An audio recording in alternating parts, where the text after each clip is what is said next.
Ada yang bertanya ini. Ini pertanyaan menarik juga ini. Ada yang bertanya, Ustadz, bagaimana bila istri hanya mampu mencari nafkah dan suami lebih senang mengganti tugas-tugas rumah tangga? Ini aneh.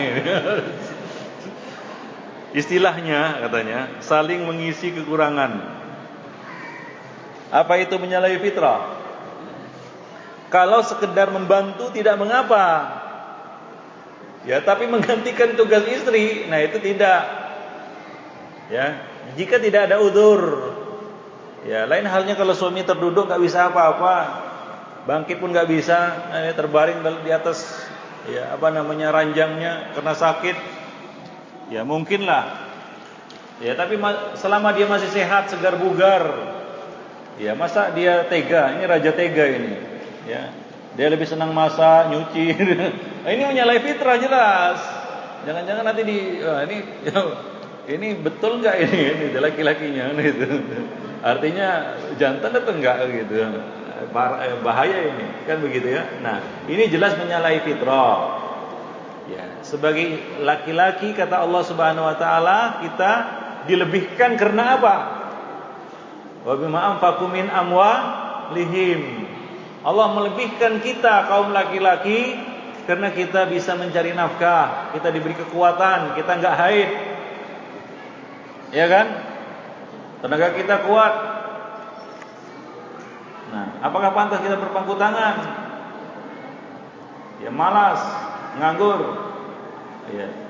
Kemudian lebih senang mengurus urusan rumah tangga, urusan cewek. Masa kemudian ya kecuali dalam kondisi-kondisi tertentu, ya tidak selamanya, misalnya istri sedang sakit kan begitu ya. Suami yang menangani tugas-tugas rumah tangga, atau dalam kondisi-kondisi tertentu dia enggak ada kerja membantu ya pekerjaan rumah tangga. Nabi juga mengerjakannya, tapi tidak tiap hari. Ya, Nabi sallallahu alaihi wasallam mengerjakan pekerjaan rumah tangga, ya menggantikan tugas istrinya, tidak. Nah, cuma kalau ada kesempatan beliau membantu. Nah, demikian. Tidak salah. Ya, seorang istri seorang suami membantu pekerjaan rumah tangga, tapi bukan menjadi ya pekerjaan pokoknya. Jadi intinya ini jelas ya, menyalahi fitrah juga. Karena insting laki-laki itu mencari nafkah. Hewan saja seperti itu kok. Yang punya insting untuk berburu itu adalah jantannya kan begitu ya. Nah, udah dapat, nah baru nanti betinanya yang mengurusnya kan begitu ya, seperti itu. Itu binatang.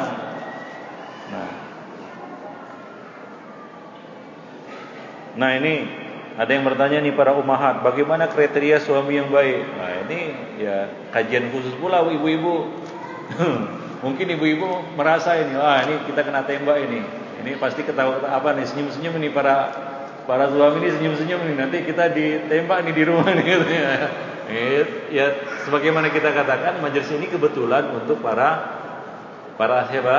istri dan para ummahat dan para akhwat. Nah, ya nanti lain waktu lah kita nasihati ini para suami ini. Ini kenanya lebih banyak lagi ibu-ibu, jangan takut.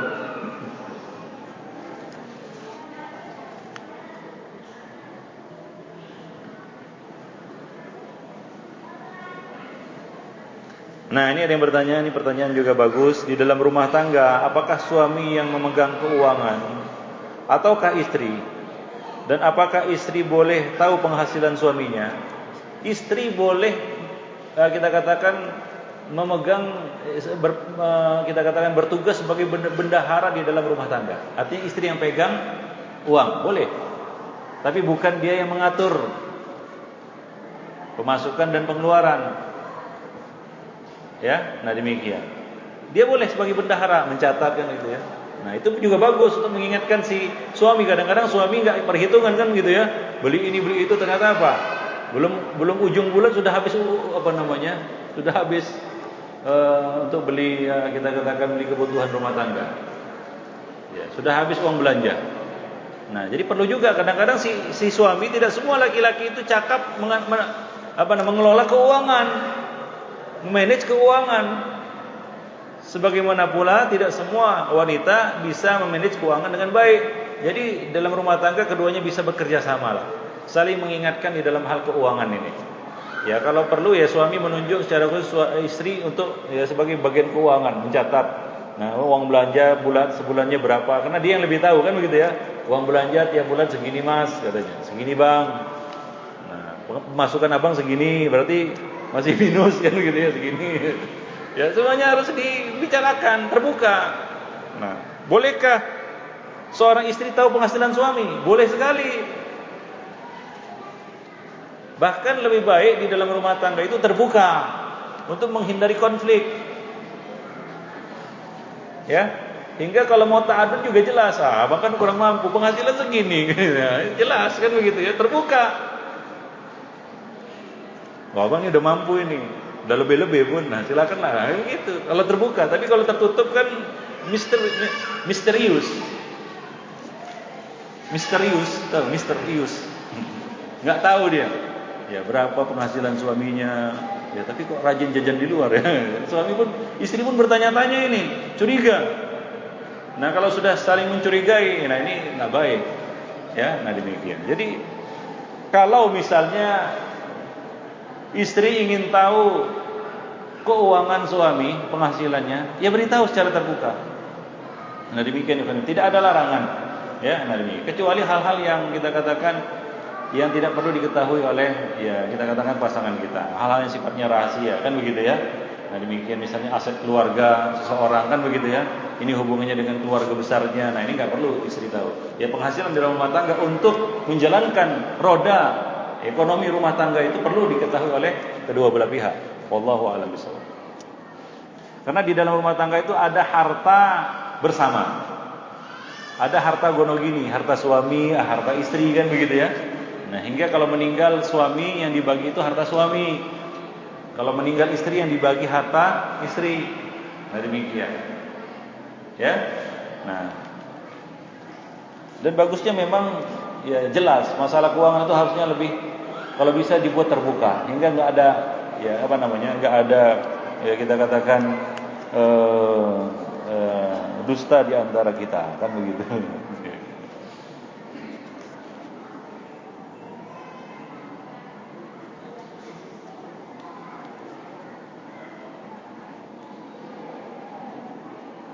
Bolehkah di dalam rumah tangga ada rahasia di antara suami istri? Boleh. Setiap manusia itu punya rahasia dan tidak semua rahasia itu bisa diungkapkan. Nanti malam insyaallah kita akan membahas tema tentang indahnya mencintai karena Allah. Ada beberapa hal yang perlu kita ketahui berkaitan dengan rahasia. Rahasia. Setiap orang punya rahasia. Setiap orang yang namanya rahasia pribadi. RP, bukan rupiah ya, tapi rahasia pribadi. Ya, hingga kadang-kadang saking pribadinya, istri pun nggak boleh tahu. Nah demikian, azanillahu jami'an. Ya, jadi ada hal-hal yang perlu kita rahasiakan, walaupun kepada istri, atau anak, atau orang tua dan lain sebagainya. Baik.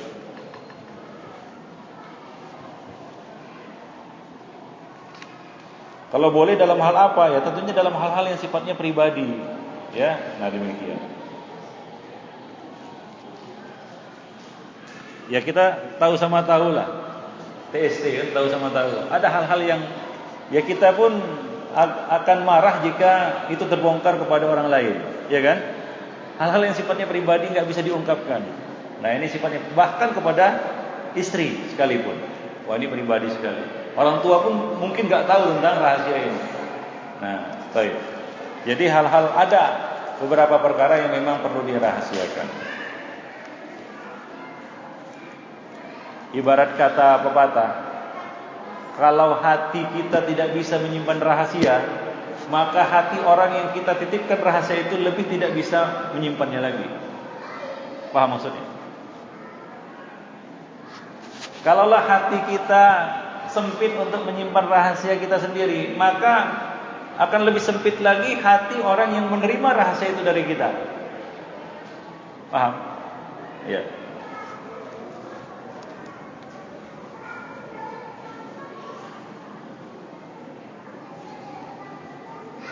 Ustaz, anak seorang istri sekaligus berstatus mahasiswi. anak seorang istri. Bagaimana maksudnya ini?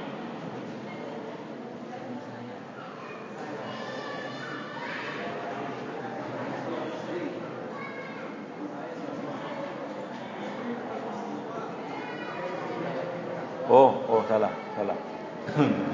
Ana bingung. Ana bukan anak. Seperti anak di sini. Ana seorang istri sekaligus berstatus mahasiswi. Ana diizinkan menikah oleh keluarga dengan syarat menyelesaikan kuliah. Suami ana pun menyanggupi hal tersebut terhadap keluarga besar. Tapi akhir-akhir ini ana merasa kuliah dan kewajiban rumah tangga ana tidak bisa beriringan. Dan suami pun secara tersirat menginginkan ana untuk berhenti kuliah dan fokus di rumah. Ana paham keinginan suami, tapi di satu sisi ana tidak ingin mengecewakan keluarga yang telah melepaskan ana menikah dengan syarat menyelesaikan kuliah. Ana harap pencerahan. Ya, ikhwan fillah, ini syarat, sebenarnya syarat yang enggak perlu untuk tidak mengikat. Ya. Ya kullu syartin laisa fi kitabillah fa huwa batil walau mi'ata syart. Semua syarat yang tidak ada di dalam kitabullah, maksudnya bertentangan dengan kitabullah, maka itu batil. Artinya batil di sini adalah tidak perlu untuk diikuti walaupun 100 syarat. Nah, misalnya di dalam perjalanan ini bisa kita jalani ahlan wa sahlan. Tapi kalau berbenturan seperti ini, sementara kita tahu bahwa kewajiban menaati suami itu adalah mutlak, sementara menyelesaikan kuliah itu ya kita juga nggak tahu nih kuliahnya bagaimana, syar'i atau nggak syar'i, kan begitu ya. Belum lagi mudarat-mudarat yang diterimanya. Nah, ini mungkin bisa dibicarakan lagi dengan keluarga besar tersebut. Ya, bisa dibicarakan dengan keluarga besarnya. Ya, hingga kita bisa mencari solusi yang terbaik. Nah, segala sesuatu itu sebenarnya perlu dibicarakan supaya dia clear, kan begitu ya, supaya dia cair.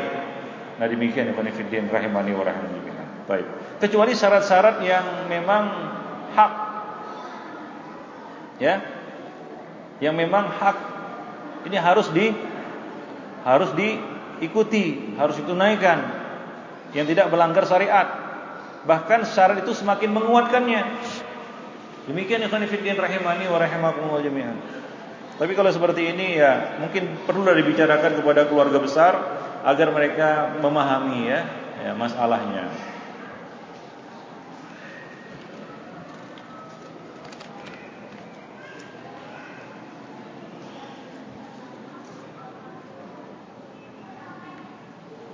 Tolong dijelaskan tahap-tahap pendidikan untuk anak di bawah usia 5 tahun. Waduh. Ya ummahat, ini enggak cukup waktunya untuk menjelaskan tahapan-tahapan. Sepertinya kita sudah membicarakannya pada pertemuan-pertemuan yang lampau. Tapi tidak mengapa, mungkin kalau ada kesempatan di lain waktu kita sambung lagi buku Mencetak Generasi Robbani. Itu buku sebenarnya penting sekali untuk para ummahat, para ibu ya, juga para bapak, bagaimana mendidik anak begitu. Bagaimana mendalami psikologi anak dari sisi Islam begitu. Ya, kadang-kadang kita anti beberapa ilmu, cabang ilmu yang itu ya kita katakan enggak ada kaitannya dengan ya ilmu syar'i ya.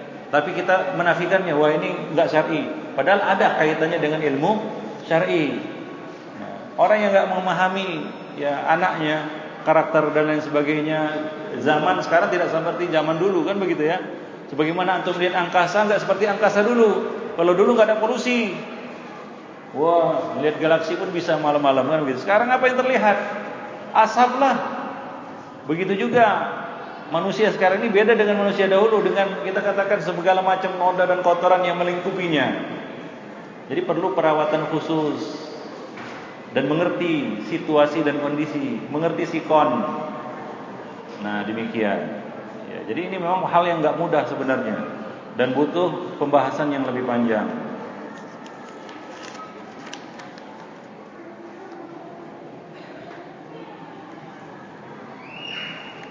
Bagaimana Ustaz? Seorang istri begitu banyak pekerjaan rumah tangga, menyebabkan keletihan hingga tidak sempat mengajar anak-anak dalam urusan belajar dan mengaji. Nah ini sebenarnya curhat ini, harus dengar oleh suami kan gitu ya. Kasihan nih suami tapi seperti ini. Nah dalam hal ini sangat membutuhkan bantuan suami. Sementara suami cuek bebek dalam hal ini. Bagaimana Ustadz solusinya? Solusinya ya suaminya ini diberi nasihat, ibu. Ya, suaminya ini diberi nasihat. Kalau nggak bisa kita sampaikan nasihat secara langsung, mungkin melalui orang lain, titip melalui lisan orang lain. Nah, bapaknya, ya, bapak mertua atau kawannya. Ya, ini boleh, ini bukan ghibah. Kita panggil kawannya yang biasa akrab dengan dia kan begitu ya. Yang dia dengar kata-katanya, tolonglah suami saya ini si fulan ini, kan dekatnya kan gitu ya. Ya, dia begini. Nah demikian, ya. Nah demikian. Nah juga hal ini sebenarnya pernah dirasakan oleh pasangan Ali bin Abi Thalib dengan Fatimah binti Muhammad, ya, sallallahu alaihi wasallam. Suatu ketika mereka berdua mengeluhkan pekerjaan rumah tangga yang berat, mengadon roti, menyiapkan rumah tangga dan sebagainya. Hingga Fatimah datang menemui Rasulullah, minta supaya diberikan khadim. Khadim tahu? PRT, pembantu rumah tangga. Membantu, khadim.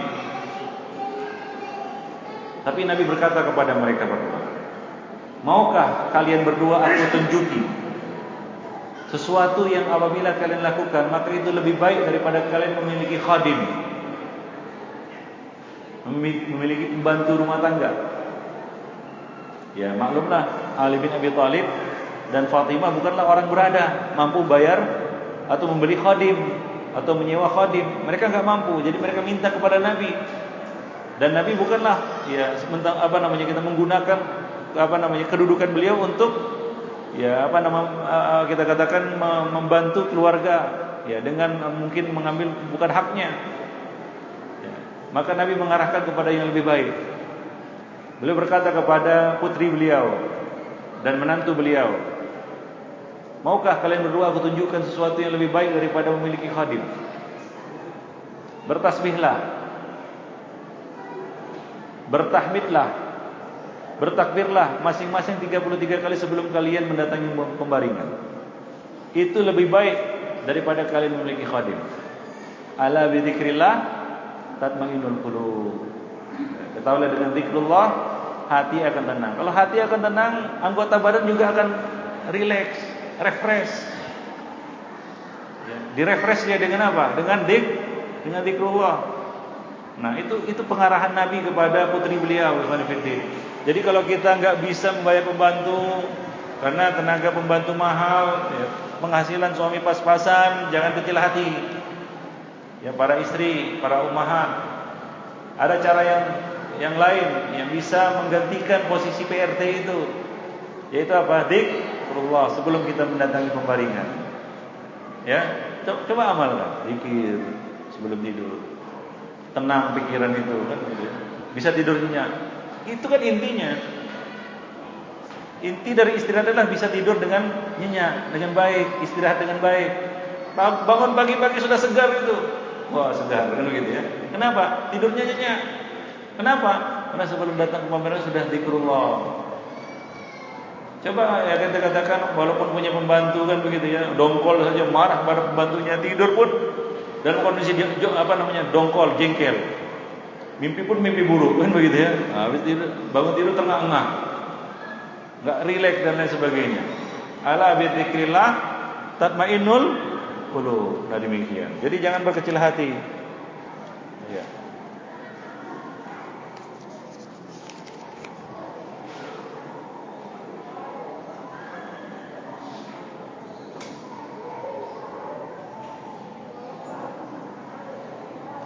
Seorang suami manakala tertidur suka memukul kepala, mengikut secara tidak sadar. Apa ini? Bolehkah sang istri minta pisah tidur untuk keselamatan jiwa? Ngeri kali. Saya nggak tahu ini apa ini, penyakit apa ini? Ngigau gitu ya, sampai mukul itu, nendang. Pemain kungfu aja nggak seperti itu ngigonya. Ya wallahu a'lam. Ya, tapi ini bukan alasan. Coba diperiksakan ke dokter apakah ada kelainan di sini ya. Nah, demikian. Baik.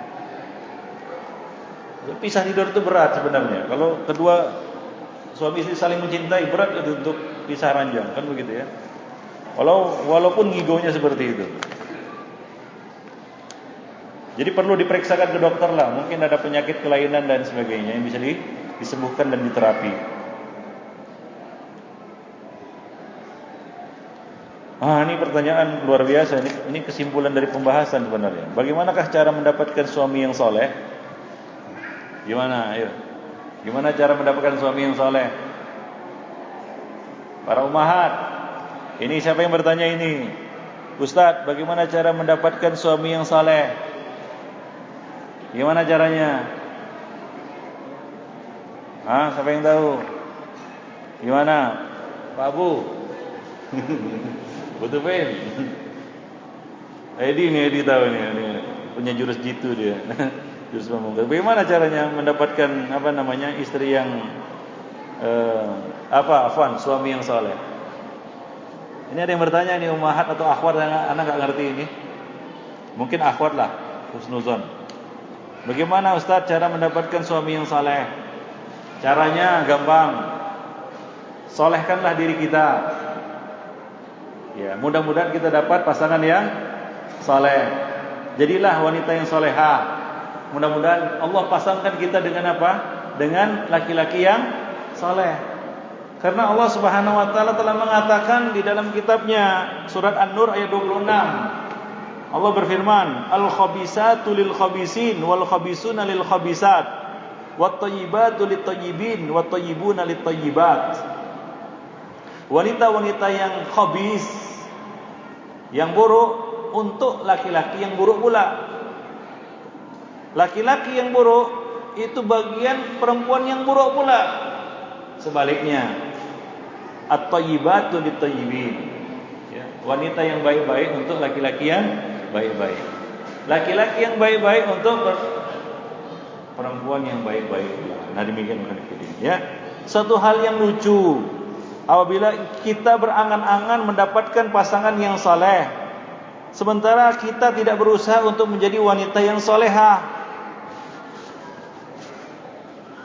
Ketahuilah wahai para ummahat, para akhwat, Allah Subhanahu wa taala telah menjanjikan bagi orang yang bertakwa jalan keluar atas setiap masalah yang dihadapinya dan memberikan rezeki dari arah yang tidak disangka-sangka. Allah mengatakan, "Wa may yattaqillah yaj'al lahu makhrajan wa yarzuqhu min haitsu la yahtasib."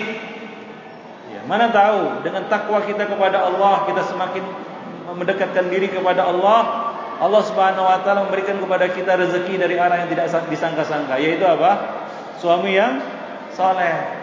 Nah, dan suami yang saleh itu adalah rezeki dari Allah Subhanahu wa taala. Mudah-mudahan karena ketakwaan kita, Allah Subhanahu wa taala berkenan untuk memberikan jalan keluar bagi setiap urusan kita dan memberikan kepada kita rezeki yang baik. Nah, dan satu hal yang penting lagi yang perlu kita perhatikan adalah yang tidak boleh kita lupakan adalah bahwa jodoh itu di tangan Allah. Bukan kita yang mengatur.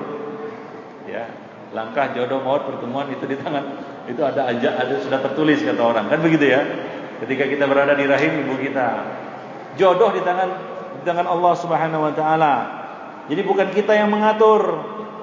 Bukan si mak comblang juga. Berapa banyak orang yang mulai mak comblang sudah diupayakan, ternyata bukan jodohnya, enggak jadi. Ya kan? Nah, demikian. Oleh karena itu, jika kita tahu dan sadar bahwa Allah lah yang mengatur semua itu, maka panjatkanlah doa kita secara sungguh-sungguh kepada Allah dengan segenap ketulusan dan keikhlasan. Minta kepada Allah sungguh-sungguh. Wahai para akhwat, pernahkah minta kepada Allah, ya Allah berikanlah aku suami yang saleh, yang begini. Pernah enggak? Pernahkah kita minta kepada Allah? Atau kita minta kepada Allah pada saat-saat kepepet? Besok ya mau kepikiran nikah baru sekarang berdoanya, ya Allah berikanlah suami yang saleh. Ya Allah. Selama ini enggak pernah doa. Doa itu dimulai dari sekarang. Ya, namanya kebahagiaan itu harus dirancang jauh-jauh hari. Nah demikian ya. Jadi berdoalah kepada Allah dengan keyakinan Allah mengabulkan doa kita. Ud'ullaha wa antum muqinuna bil ijabah. Ya, berdoalah kamu kepada Allah dengan keyakinan bahwa Allah Subhanahu wa taala akan mengabulkan doa kita itu. Nah, kemudian yang terakhir, luruskanlah niat dan tawakallah kepada Allah. Ista'in billah, mintalah pertolongan kepada Allah, kemudian apa? Bertawakal kepadanya. Luruskan niat. Ya, dan tawakal kepada Allah, serahkan semuanya kepada Allah. Niscaya Allah akan memberikan yang terbaik untuk kita. Nah, demikian. Ikhwani fiddin, azanillahu wa iyyakum. Berapa banyak ayo kita katakan wanita-wanita yang ketika baru menikah kayaknya suami saya ini enggak soleh. Kayaknya begitu. Nah, setelah 1-2 tahun berumah tangga barulah nampak benih-benih kebaikan pada diri suami. Ya. Ternyata suaminya inilah calon orang bertakwa, begitu ikhwan fillah. Ya, ada benih-benih kebaikan pada dirinya. Baik ikhwan fillah. Jadi demikianlah ya. Tentunya ya cari mak comblang yang tepat pula untuk dapatkan apa namanya? Suami yang saleh. Cari mak comblang yang tepat, jangan yang salah, kan begitu ya. Nah, wallahu a'lam bishawab.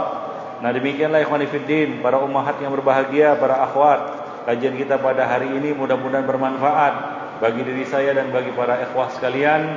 Ya, lebih dan kurang saya mohon maaf kalau ada kesalahan kata yang menyinggung perasaan. Yang benar datangnya dari Allah, yang salah dari saya dan dari syaitan. Aku qouli hadza wa astaghfirullah li wa lakum wa lisairil muslimin.